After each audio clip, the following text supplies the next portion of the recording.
हमें जरूरत क्या है? हमें प्रेम करना है, हमें भगवत प्राप्ति करनी है। जब हमको जो हमारा लक्ष्य है उसका अनुभव हो जाएगा, तो वही लक्ष्य सब में दिखाई देगा हमें। हमको सुधरना है।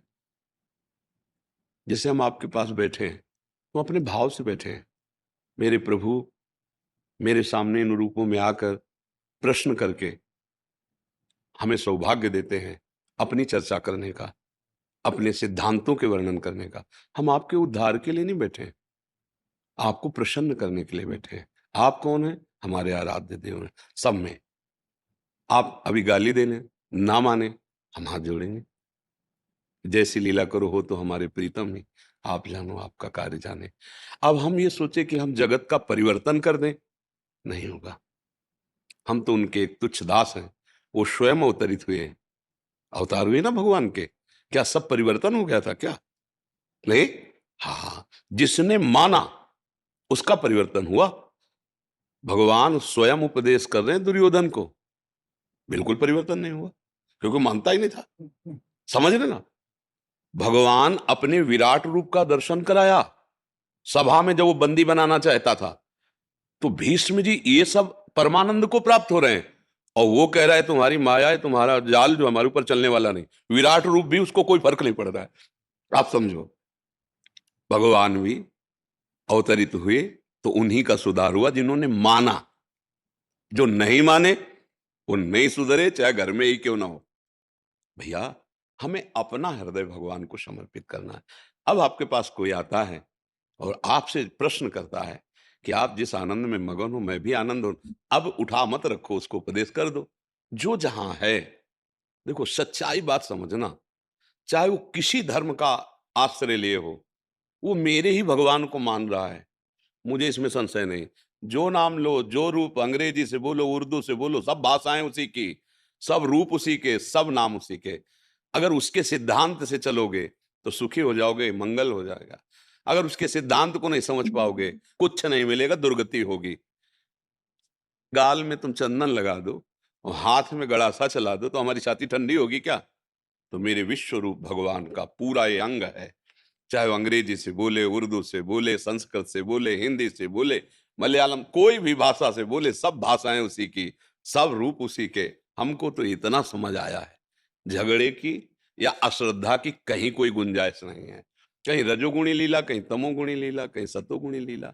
हमको अपने मालिक को देखना है, ना कि उन लीलाओं को देखना है जो रजोगुणी, तमोगुणी, सतोगुणी। देखो, अध्यात्म समझना है तो फिर ये है। ये पार्टी बंदी, मेड़बंदी, ये अध्यात्म में नहीं है। ऐसे फैलता है अध्यात्म। पूरा विश्व मेरा घर है, पूरे विश्व के प्राणी मेरे यहाँ, सुहृदम सर्वभूतानाम। साहब में हमें तो कोई विलग नहीं दिखाई दे रहा। जैसे अपना छोटा बच्चा नाराज हो जाए, दाढ़ी पकड़ के खींच ले, गाली दे, थप्पड़ मार दे, छोटा बच्चा जो गोद में है, कैसा आपको लगेगा? बुरा थोड़ी लगेगा, हंस दोगे। ऐसे ही छोटे बच्चे के समान हो। यदि आप गाली देते हो, हमारी निंदा करते हो, हमारा अपमान करते हो, हमारे आराध्य देव की अवहेलना करते हो, छोटा बच्चा है, दया का पात्र है, दुलार का पात्र है, वो क्रोध का पात्र नहीं। हम जब सिद्धांत को नहीं समझ पाते तो वैर विरोध, वो ज्ञान ही क्या जिसमें वैर विरोध, वो भक्ति ही क्या जिसमें वैर विरोध। तो हमको दूसरों को नहीं सुधारना है, हमको अपने को सुधारना है। और हम जोर जोर से बोले राधा राधा राधा, अब कान में पड़ रहा है ना, तुम मानो ना मानो, तुम्हारा मंगल होगा, तुम्हारा कल्याण होगा। आग को श्रद्धा से छुओ तो जला देगी, धोखे से छू जाए तो जला देगी, और जबरदस्ती को छुआ दे तो जला देगी। जब आग में दाहिका शक्ति अपना काम किए बिना नहीं छोड़ती, तो तारण शक्ति, सुख प्रदान करने की शक्ति, मंगल करने की शक्ति नाम में है। चाहे श्रद्धा से सुनो या अश्रद्धा से सुनो, चाहे जैसे नाम कान में पड़ा ना, मंगल हो जाएगा। जब ठाकुर हरिदास जी को वो म्लेच्छ जन कोड़े से मार रहे थे, जल्लाद, तो ठाकुर हरिदास जी कहते हरि बोल, हरि बोल। तो कहते हरि बोल बोलता है, हरि बोल बोल। तो देख के मुस्कुरा दिए, अब इसका भी कल्याण हो जाएगा, क्योंकि इसने हरि बोला। तो हमको अपने अनुराग मार्ग में चलना है। सब हमारे प्रभु के स्वरूप है। हम किसी को उपदेश करके महात्मा बनाने के पहले अपने मन को उपदेश करें, अपने मन को लगाएं। जो हम दूसरों से करवाना चाहते हैं ना, वो पहले हमारे जीवन में होना चाहिए। हम लोग दूसरों को उपदेश देने में बहुत प्रवीण हैं, पर अपने मन को उपदेश देने में बिल्कुल कच्चे है। देखो ना, अरे अभी आपसे पूछे कोई कि कल्याण कैसे होगा, आप बता दोगे?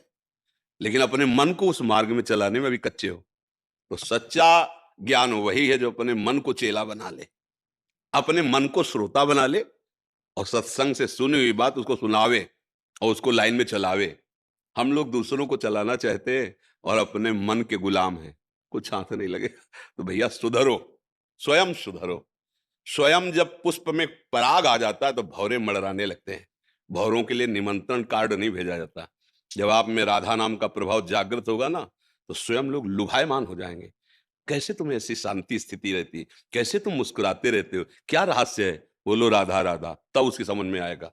पहले अपने को इतना बलवान बनाओ, इतना आनंदमय बनाओ कि दूसरे के मन को मुग्ध कर लो। फिर जो उपदेश करोगे तो बसीकरण की तरह खींचा चला आएगा। अबे हमारे ही मन नहीं राधा नाम में पगा तो हम दूसरों को उपदेश क्या करें। ऐसे भाव से परमार्थ में चला जाता है। कोई प्रश्न? गलत कर रहे हैं कि मेरा गृहस्थ मन नहीं लगता है मेरा। मैंने कि राधा नाम जपो बोलो, आगे महाराज जी मार्गदर्शन करेंगे। मैंने कि मैं मन लगता कहाँ है? मेरा क्या क्या मन में है? अब यही रहने का इच्छा है हाँ तो हाँ, बढ़िया है, बढ़िया, उसमें कोई परेशानी नहीं। पर जो आपके कर्तव्य कर्म है उनका निर्वाह हो गया। जो संतान है या जो परिवार के जन हैं, क्या उनका कर्तव्य आप मुक्त हो गए? नहीं। तो फिर नहीं। देखो, अधूरा काम मत छोड़ो, वो भी भगवान का ही कार्य है। और मन वैरागी हो जाए, इससे बढ़िया क्या बात है। तन को रखो परिवार में और मन को रखो जहां कृपा निधान प्रभु, उनके नाम रूप चिंतन में। इससे बढ़िया महात्मा और कौन हो सकता है? अगर तन से वैराग्य और मन विषयों का चिंतन कर रहा है तो ढोल में पोले के लिए, दम्भ पाखंड के लिए। और आप तो कह रहे हो मेरा मन वैरागी हो रहा है। बात बन गई यार। घर में रहते हुए बुजुर्गों की सेवा, बच्चों का पालन पोषण और मन वैरागी, मन भगवान में, यही तो महात्मा का लक्षण है। बड़े बड़े विरक्तों को भी जिन्होंने उपदेश किया, वो जनक जी महाराज, रानी है, परिवार है, राजा। बड़े बड़े विरक्त जहां सर झुकाते अम्बरीश जी महाराज, चक्रवर्ती सम्राट। बात को समझ लो, भागने की जरूरत नहीं है। जहां हो वहीं नाम जप करो, धाम का आश्रय अपने कर। अगर कर्तव्य पालन हो गया है और पति पत्नी राजी है कि चलो वृंदावन वास करे, धन है, भैया फ्लेट खरीद लो, आराम से रहो, भजन करो। और अगर कर्तव्य नहीं तो कर्तव्य छोड़कर भागने की जरूरत नहीं है। वो सेवा है। जैसे आपके शरीर का पालन पोषण करके माता पिता ने आपको मार्ग दिया, ऐसे आपका कर्तव्य है। बेटियों का ब्याह हो जाए, बच्चे सुव्यवस्थित, कर्तव्य पूरा हो गया, अब पत्नी को साथ लेकर के वृंदावन वास करो, भजन करो, है नहीं? अगर वो कहती है हम अपने बच्चों के साथ रह लेंगे तो कोई बात नहीं, हम एकांत सेवन करते हैं, क्योंकि अधिकार है, उससे अनुमति लेके ही जाया जा सकता है। ये मनमानी आचरण करने से ना इधर बनता है ना फिर उधर बनता है। नहीं, जब नाम जप होता है ना, तो सब ज्ञान विज्ञान अंदर आने लगता है, बुद्धि में प्रकाश हो जाता है, वो मन को शासन में ले लेती है। अभी क्या है, मन बुद्धि को अधीन किए हुए है, मन बुद्धि को अधीन किए हुए, इंद्रियां मन को अधीन किए, सब उल्टा हो रहा है। इसीलिए हम फंसते चले जा रहे हैं। जरा नाम जप कीजिए। अब जो वास्तविक शासन हो, बुद्धि मन को अधीन कर लेगी, मन इंद्रियों को अधीन कर लेगा, इंद्रियां निर्विषय हो जाएंगी, भगवत साक्षात्कार हो जाएगा। नाम जप करो।